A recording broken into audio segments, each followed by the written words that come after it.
What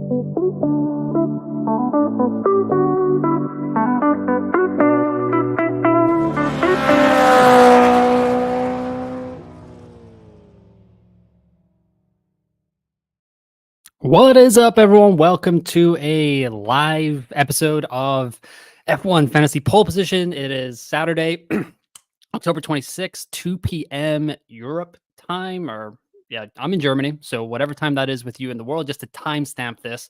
This is not a deadline live stream.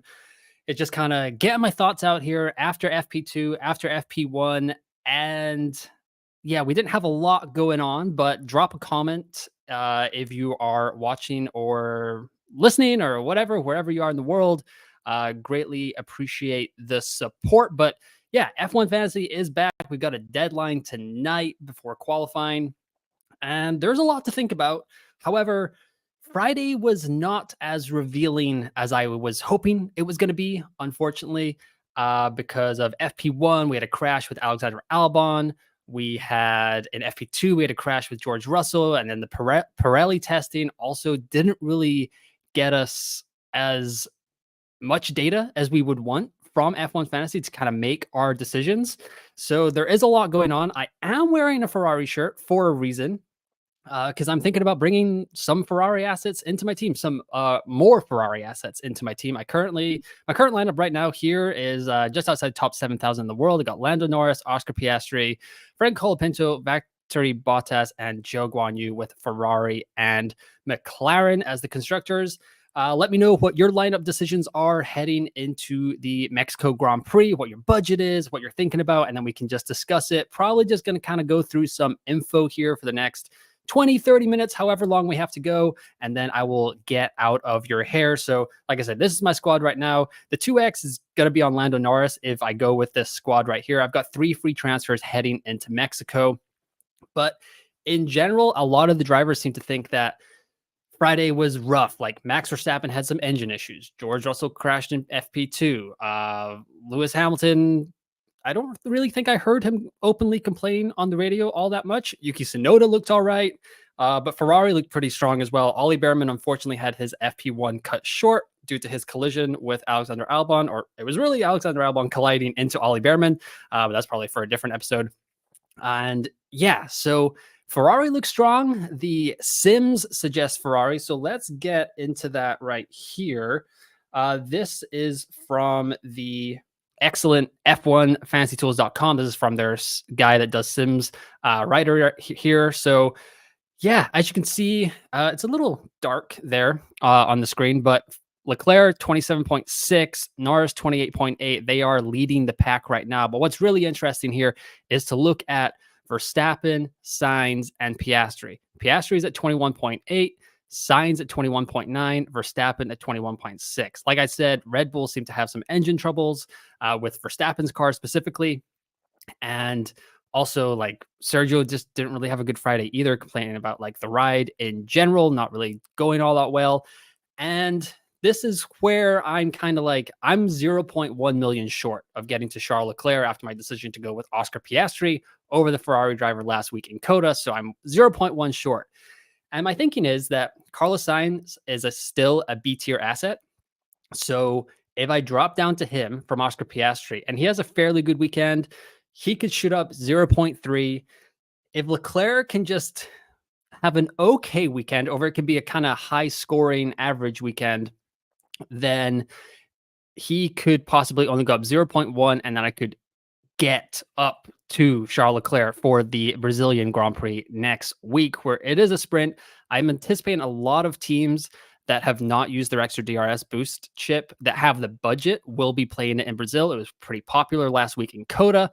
It was the 3rd most played chip of the entire season after the Limitless chip was played in China and Miami in back-to-back races. So there's still quite a lot of chips to be played in the top 500 of the world, which we can learn from F1 Fantasy Tools, their excellent new tool that came out last week, the Elite Data. And yeah, so that's my thinking there. Possibly bringing in Carlos Sainz. I'd have to make too big of a sacrifice in the constructors department to drop down from McLaren or Ferrari to Mercedes. I'm just not really feeling the silver arrows, and either are the simulations right here. As you can see, McLaren 58.6, Ferrari 59.1, Red Bull still here 53.8. So they're within like shouting distance of Ferrari and McLaren, but it is not worth the extra 4 million or whatever it is to get in Red Bull. As you can see here on the right, the points per million: Red Bull 1.83, Ferrari 2.365, and McLaren 2.2. So it's not even just about like Ferraris and McLaren are going to score more points than Red Bull in general. They're also a better bang for your buck. So I can't see myself getting off of this Ferrari McLaren train. So the options for me are I stick with McLaren,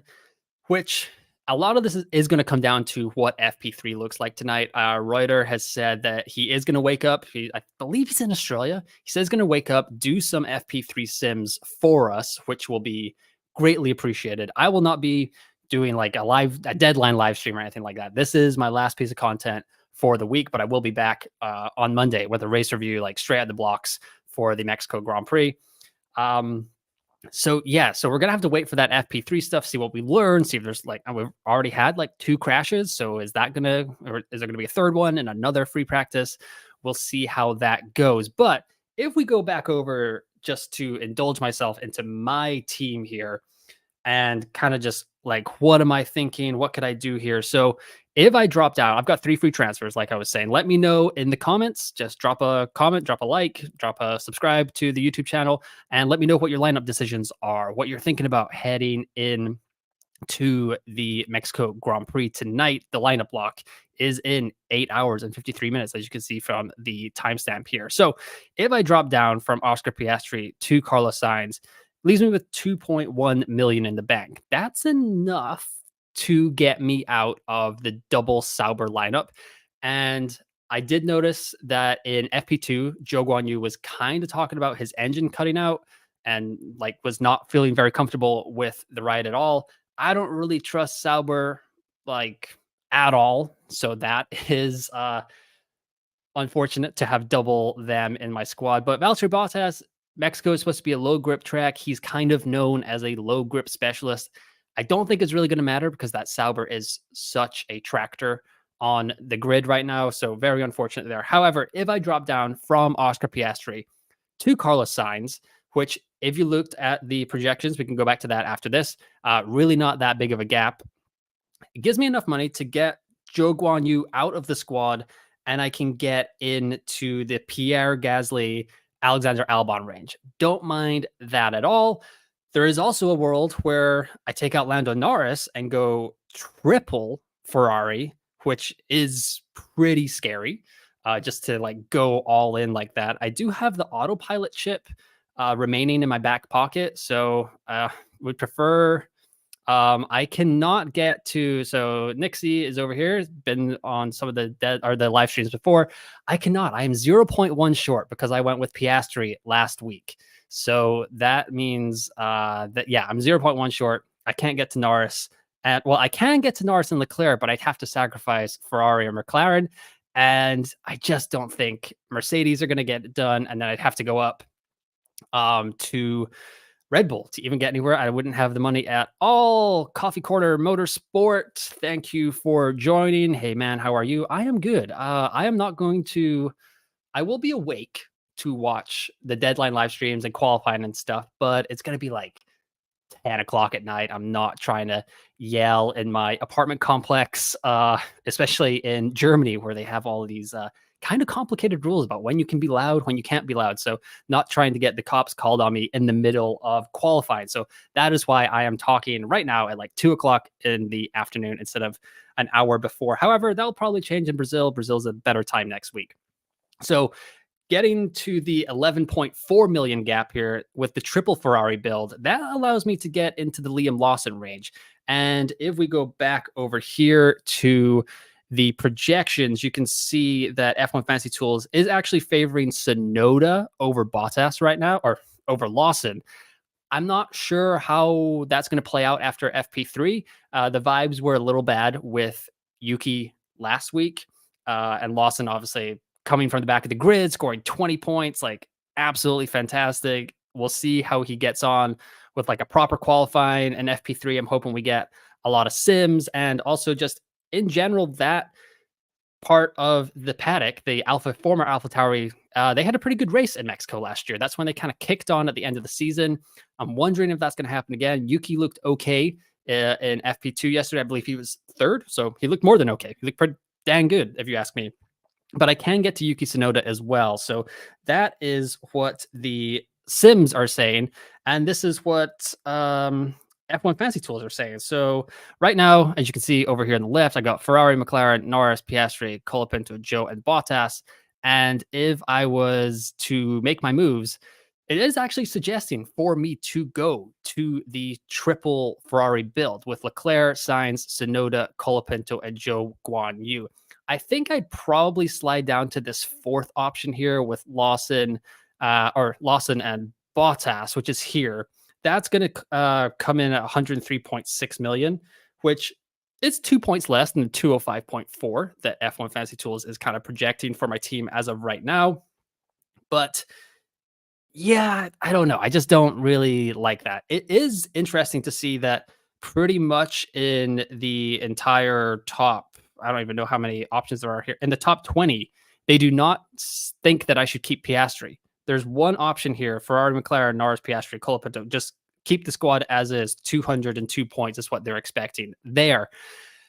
I'm not sure I'm going to go that route. I have 3 free transfers. I don't want to like end up burning transfers again. That's what I did in Kota last week, and it didn't really work out. I could have been aggressive, could have made a move, and it kind of cost me a little bit now that I'm out of the Charles Leclerc kind of ballpark. If you have Norris and Leclerc as your 1-2 right now in F1 Fantasy, I don't think you really need to make that big of a move. I think Norris is going to be fine. We'll see what happens in FP3.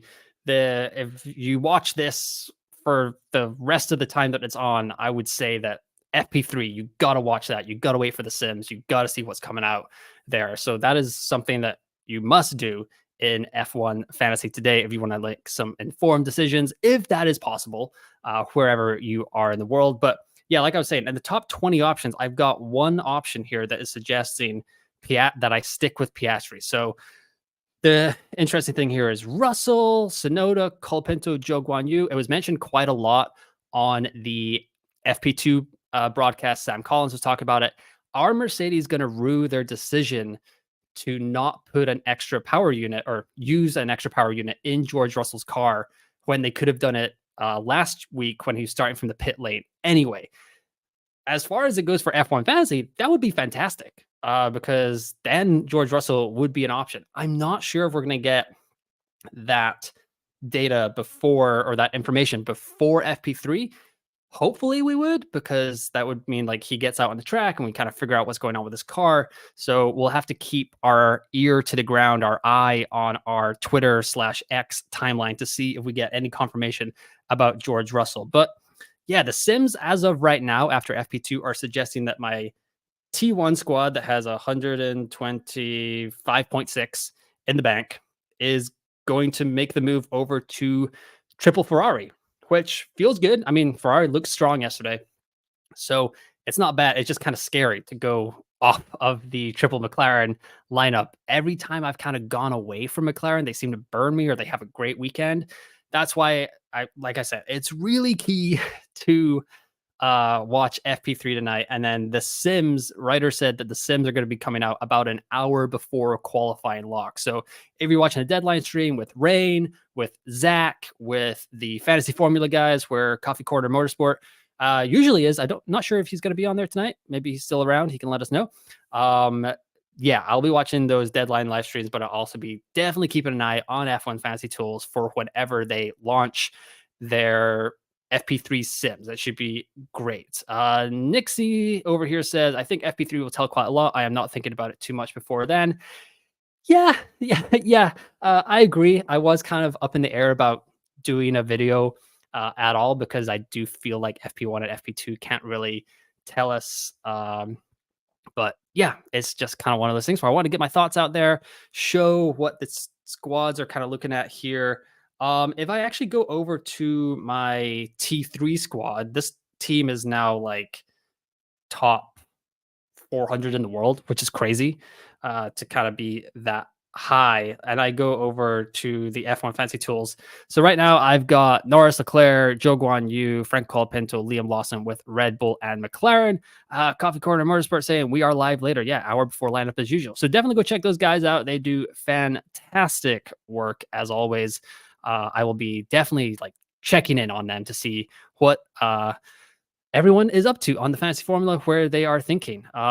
There is a kind of rumor going around about Verstappen potentially having an engine penalty problem. They would have to take on a penalty if they put an extra power unit or engine into his car. He's used his full allotment of that as well. So that is something that we need to watch a little bit in F1 fantasy. But as you can see, the squad over here is looking okay. It's got, I don't even know how much, 134.1 million in the bank here. So 2 free transfers, so not as much flexibility as the T1 team. Let's see. Nixie says Max said it wasn't an issue with the penalty after FP2. And Terry said, yeah, they're saying at the moment Max should be okay, but FP3 will show. Yeah, like I said, it's all going to come down to FP3. But if you take anything away from this 20-30 minute live stream, is watch FP3, stay awake, put on an extra cup of coffee, have that extra Coca-Cola at dinner tonight so you can get up and see those live streams. Yes, so this is the T3 squad. Not really sure where I'm going to go here. F1 Fantasy Tools is saying that as of right now, I could kind of swap out Joe Guan Yu for Yuki Tsunoda by going down from Red Bull to Ferrari. I will be going down from Red Bull to Ferrari just with, unless we see something fantastic in FP3 from Max and Checo, and it looks like Red Bull have fixed all their problems. I will be getting out of the Red Bull business with this squad. I went there for Coda, tried to be aggressive, kind of worked out-ish. Not awful, or not as awful as it has been for the Red Bull gang recently. But if we go over here, we do also have F1 came out with their practice debrief from Lawrence Barretto. Always something that I like to look at as well. Obviously, with the Pirelli tire test, we didn't get a huge amount of like data, and it was all with FP1. So at the time where the track was about the same temperature as we're expecting for qualifying later today, kind of tough to see, but FP3 should be interesting, like I said. So in the race simulation pace, we've got Ferrari, McLaren, Red Bull as the top 3, clear runaway top 3. This showing here, Mercedes in 4th by quite a bit, really puts me off bringing in the Silver Arrows. I know that is an option for people that are still looking to build budget, but I think when you look at the simulations and you see how close Carlos Sainz is to Oscar Piastri, I would much rather just save the money there and stick with the Ferrari and McLaren 1-2 as your constructor. I don't think there's any reason to really get off of them. Mercedes haven't really shown anything. I did have a little play around with like getting into like a triple premium lineup and dropping McLaren down to like a Haas or an RB, but it's just not going to do enough damage or like make up enough room with a third driver compared to just having the top 2 constructors. As we learned fairly early on in the season, if you went with the Red Bull kind of RB lineup, it's just so much better to have the 2 strongest constructors in your lineup compared to like having 2 better drivers kind of thing. So in race simulation pace, Ferrari is looking a little bit stronger than McLaren right now. If we drop down here to quali simulation as well, we've got Ferrari right there, but McLaren 0.01 behind them. So it's really neck and neck. We got to think that like Lando didn't participate in FP1 because Pat O'Ward was in the car instead of him. And then he had the interrupted running with the Pirelli testing in FP2 and George Russell's crash. So we don't know a ton about the McLaren. What I will say is, and I believe this is correct, but Sainz set the fastest time on the slowest test tire in the Pirelli test. He set the fastest time of the session. And I think Lando came in on a regular medium at the end, and he was quite a bit off of them. But with the test tires, I mean, we don't really know. But all the cars were supposed to run on the same fuel load and then kind of test out all these tires at the same. So they did. So Pirelli get representative data. And Ruth Busco, on the F1 TV channel was saying that this will give us kind of a pecking order of where everyone is at through FP2, but it's not as much as we would normally get in a normal Grand Prix weekend. So Ferrari, McLaren, Red Bull are the clear 1, 2, 3. Mercedes just kind of floating around in fourth. So it is tempting to go with George Russell, especially if he gets an engine penalty, but Mexico is not as easy of an overtaking track as Coda. However, Fantasy HQ Adam did have a tweet earlier this week saying that last season Mexico produced the third most overtakes, but they have also shortened the DRS or one of the DRS zones in Mexico by 75 meters, I believe they were saying, in the weekend warm-up this for this weekend's race. So that will probably lower the chances of overtakes, that long straight down to turn one. But as you can see here in the midfield, if you're picking between some other cars like Haas and RB look pretty strong. So the Liam Lawson, Yuki Tsunoda kind of thing that I was playing with, like if I get to like a Carlos Sainz in some of my teams, like that seems pretty strong. If you have more budget than I do, you can get to Nico Hulkenberg, you can get to Kevin Magnussen, also good. Haas should be pretty good. Yeah, Joe Milazzo comes in here kind of just saying, yep, Ferrari looked very good without any issues. And I think right now, with how comfortable they have looked, like no upgrades in Austin, I don't believe they've brought any significant upgrades here. McLaren has bought some upgrades, but with how much interruption McLaren has had with the sprint weekend, the crashes, the Pirelli tests, all that, like I'm not sure if McLaren are going to have enough time to really get a handle on these upgrades, know what looks good, what looks bad. Whereas Ferrari seems very comfortable. Carlos Sainz coming in saying that FP1, FP2 were super comfortable for him. He feels really good in the car. He thinks the long run pace is fantastic. He realizes that McLaren are right there in qualifying.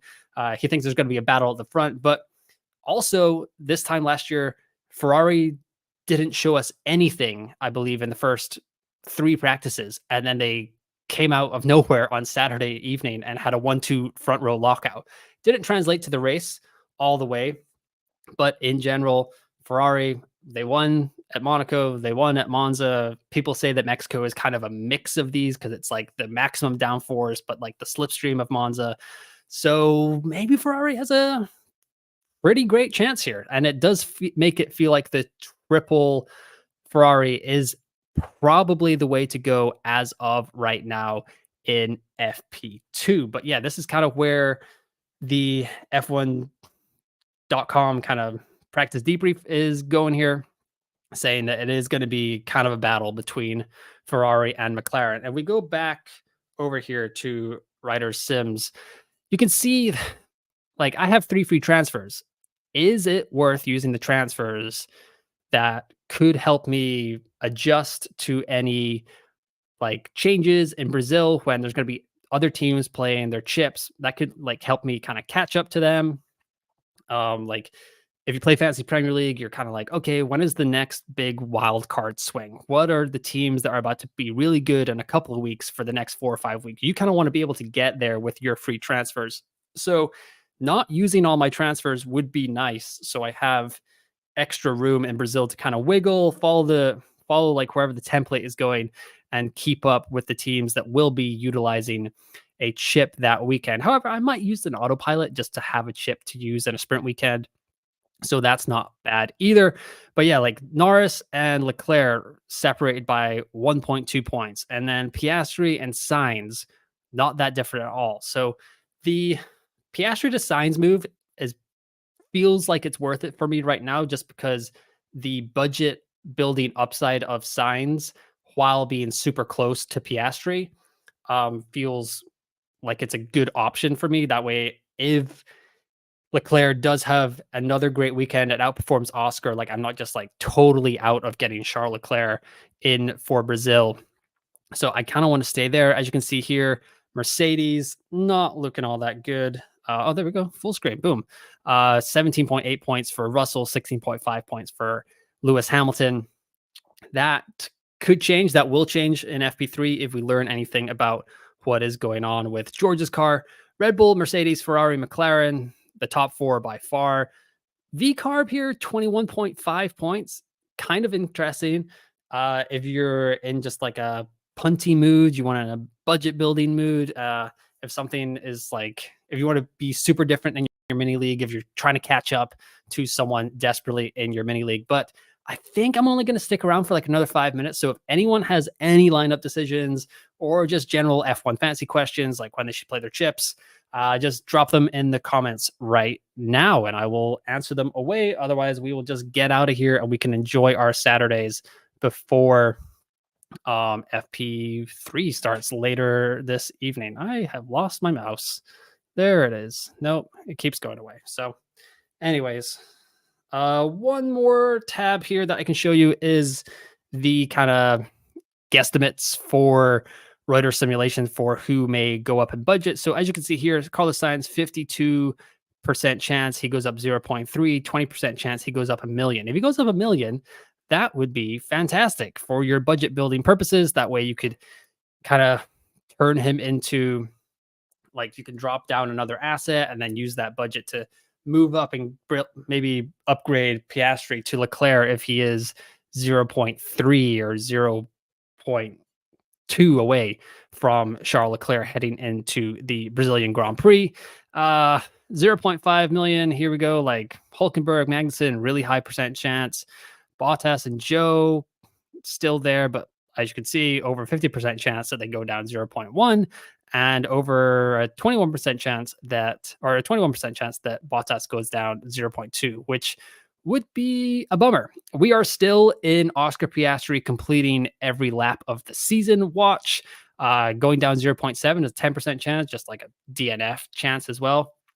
We saw that with Lewis Hamilton last week. He went to an A tier asset, DNF'd on Sunday, instantly went down 0.7, and he is now a B tier asset as well. So if you're trying to build, like if Mercedes somehow put everything together in FP3 and you just want to go with that, Hamilton will also be a budget building option for you. But it does feel like Carlos Sainz is probably the best B tier driver to go with over Perez, Lewis Hamilton, and George Russell this weekend. People who are thinking about getting Lando Norris out, like myself, could be an option. But yeah, I mean, I've said it a couple times now, but the main thing that you need to take away from this stream, this little episode on Saturday afternoon, is FP3 is going to be crucial. We're going to learn I'm hoping that we learn a ton from FP3 and we can kind of get some confirmation about what we've seen in the simulations, what F1 has seen in their practice debrief, saying that it's really going to be neck and neck between Ferrari and McLaren. See if those two really separate from each other so we know that we can focus on those two teams for our moves. It would be kind of nice if like Oscar Piastri fell away, like didn't show as much, but he said he actually felt pretty comfortable in the car on Friday, but he did get FP1 and FP2 in his Friday lineup. So he was kind of good to go there. But let me just go back here one more time to, and we can show my FP1 team. So this is where I'm at in FP1 or my T1 squad here. And it's right now it's Lando, Oscar, Frank Colapinto, Valtteri Bottas, and Zhou Guanyu with Ferrari and McLaren. If I go down from Oscar Piastri to a Carlos Sainz, that can put me out of the Zhou Guanyu business, the double sour business. And I would be taking on either Pierre Gasly or Alexander Albon, just depending on what's going on with Albon's car. We'll see how that goes. He had a crash at FP1 and didn't even get on the board in FP2 because the damage was too much. But that's really going to do it for this Saturday afternoon live stream. Hopefully the guys have enjoyed listening to me babble for 30 minutes. I will get out of your hair now, but drop a like, hit the subscribe button, follow me on X at F1U at FPL, where I will be active all evening. I just won't be on the YouTube channel chit-chatting away. But yeah, there's a ton of great content creators that will have deadline live streams. So definitely go check them out and support them on Saturday night because, yeah, they are sacrificing their Saturday evenings to talk F1 fantasy. So great job by them. I will be back on Monday with a race review from the Mexico Grand Prix, as long as F1 Fantasy doesn't have any telemetry issues, that sort of stuff, where they don't finalize stuff. But yeah, like I said, drop a like, subscribe, follow me on X, And once again, thanks for listening. Thanks for watching. And I will talk to you next time.